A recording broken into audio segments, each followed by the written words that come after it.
Ngayon soon, isgutan din sa itong mga pagbasa, sa first, second reading nga, ang tao, di lang kutol sa kahibalo, knowledge, kunya kaalam, di ka sa langit, wisdom. Niya, muni ang tao doon lagi katarong, niya magtinarong. Lamang sa first reading, gisulay sa mga daotan ang matarong nga tao. Ato ni siyang tintalon, ato ni siyang patyon. Kaya gibuyag ta sa atong kadaotan. So na mga tao nga ibuyagon kani, kay daotan niyang binuhatan, masuko sa nagbuyag. Pero man na lang yung gibuyag, uban nila kapagpangga po. Kaya kung di mo ito kapangga, o gugma ba, Ginoo, nawag mo siyang kimanipulit. Huwag niya po sa second reading, ang katarong sa Diyos, nga langit nun, sa bayang kaalam niya sa tao. Apan ang bangi na sa tao.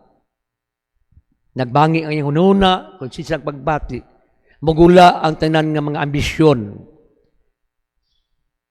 Ang problema kay himuon sa daotang paagi. Magampo magani, dili tarong nga pag-ampo, kung dili ambisyon sa pagpadato sa kaugalingon. So, di na tiunay, di na limpyo, di na lunsay, di na pure. Sa kamatarong. Sa Ebanghelyo, isgutan nga kining tao, doon lagi pangandoy nga mahimo siyang greatest.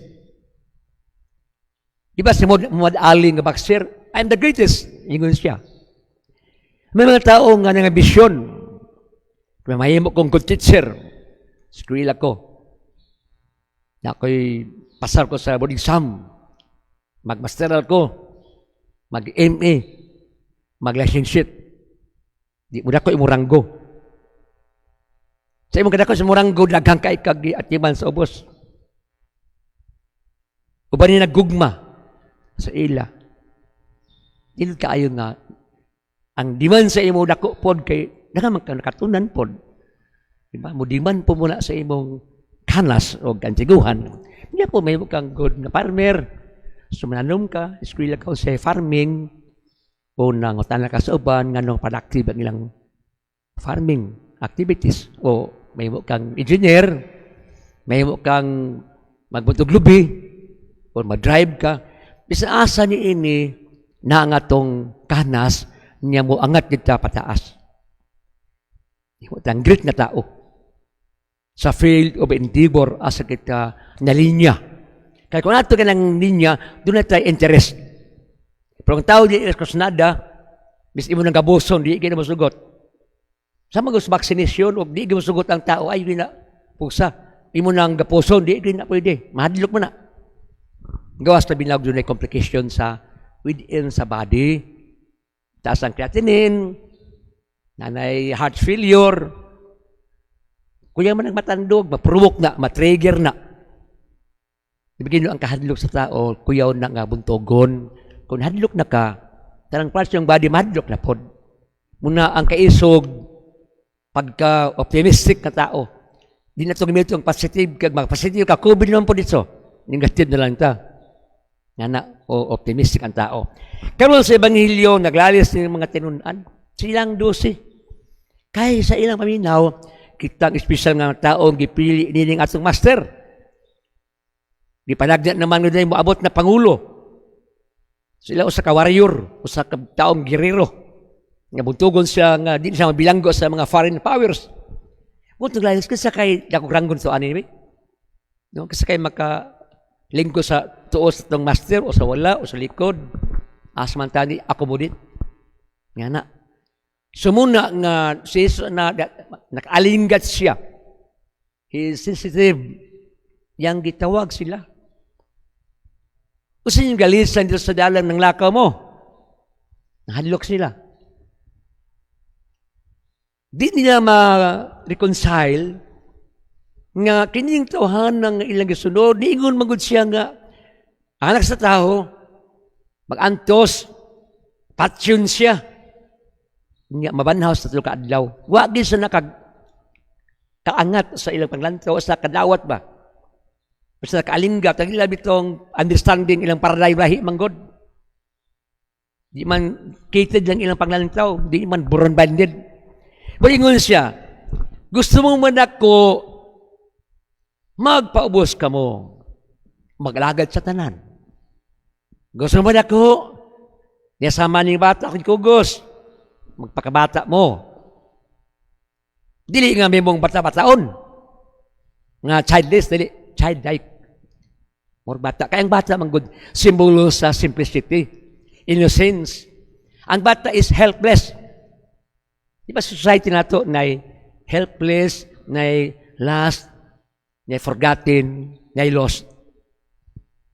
Tabangalan kayo na ito. Binapag-aakak ng mga bata, ng bataan-on. Nagsalig sa kanyang mga apuhan, o mga taong nga benefactor, para makuan sila, angat sila. Na ako sa experience sa Buwis Town, dugay ko na sa Buwis Town sa Maa, para sa akong exposure o immersion ako. Dito ko sa mga bata, mga ilong tuwapos sila. Na po'y mother ng dala o na po'y mga social worker po. At yung kuya man among sangod. Gani usas ako mga ati, di na asahin diri. Si Marosel nga Repolyo, ni mo siya kang hubin, no? Ati, hanto ka ati amang tawag. That was 1974. Dugay na kayo. Katungkol sa bata dito, gitrain ako siya magdaro. Ano hinay lang ko, akong banuban siya. Ya, mga halwan, mga baki. Anak, nanapigab din na mo. Ang tun, kapila ko nabayat dito, hantun, nagkalis na ko, nagmagkakalis, nag-theology ko.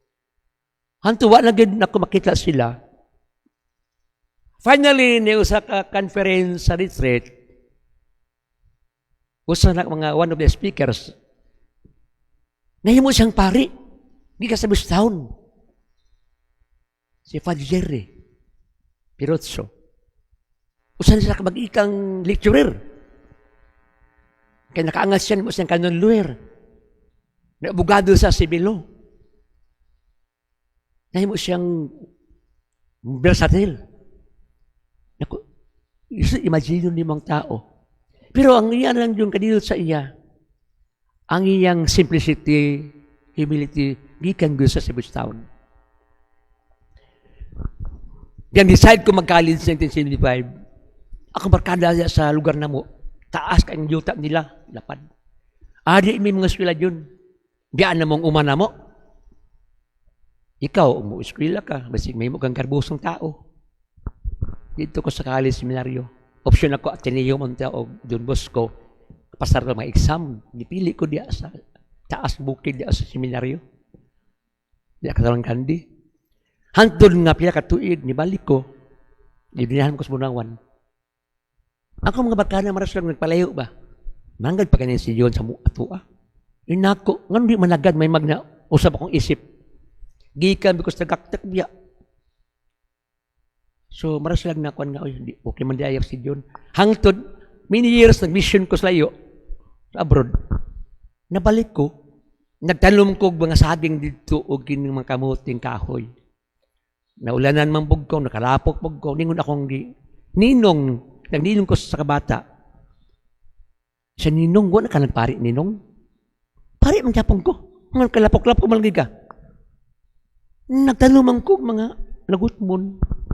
Di sa ako, para sa mga tao, sa makaon. Ngayon soon, ang gusto sa Diyos ka na ito, kanabit tong subject nga ESP, edukasyon sa pagpakatao. Yun kayo nga subject sa Ginoo o at mga Christian values.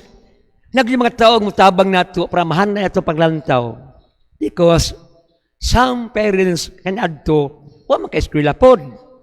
Kasi tulo nila, ba't diyan simpleng tao? Nga at ipasigarbo. Kung naangat kita karon tungod po nila. O sa mga taong nagtabang na ito, binuwas in theology, kitabangos sa doon kapamilya sa Austria, Germany. Kasi nagtabang ako, ang usa ka po, kilito si Padre Frankie, sa ikuan ka na ako sa German people. Di ka mo in English, German people yun. I was invited to Binitayas, ani ka diri sa Austria. Di ko maadto kay maulo po ko. Kay lahi po ilang lingwahe dito, lahi ilang mga kultura. Anal mo ko kanon nga, pagkaon dito mga pan mga dagko kayo paghitim siguro na di ko buhian ang mga kuan mapay magsudan ko ginamos may suon ang Diyos gusto niya nga muangat kita di lang sa human greatness worldly it must be heavenly greatness like Jesus he emptied himself the Son of the Father came to this world with total immersion except sin. Aron iya kitang hawaason. Pagpadayaga ang matag tao ning kalibutan nagimahal sa Ginoo. Ang karon ang Christian nagmahal ba ta sa Ginoo? Gusto ba ta magbinuotan? O di sa tang binuotan kay di pa ta andam? Ngay suon wala gi sa likod sa Dios. Every person is being loved by God. No one is forgotten and ignored. Always kita mahal. Ang ato ramong response karon nga, mahalong nato siya. Ug karon kay mag-alagad man ta sa mga tao, unsa ato kaalagad? Unsa ato sa serbisyo? Money or counseling or education, many things can be offered and given. Kung ikaw nakasinati ni ana ng mga kasinatian, you become more generous po kung makaangat na po ka. Kung nagpa-eskwela man ko, IPs karon tribal, ito dato ko dili. Many persons, naingon siya, Father, we're touched by your inspiration and your companions. Now, we also touch people. Ang among experiensya ni mo sa imong mga kauban, di na mo makalimtan.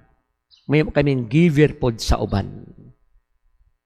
Asa kaibutang, o sa baka ka-politician, naka sa field, agency, department, bureau, commission sa gobyerno, naka sa simbahan. We can share sa atong pagkatao. Even words of wisdom is an inspiration sa mga tao. Ayos ito magbenisyon, karon o sumaabot. Amin. Dili palihog.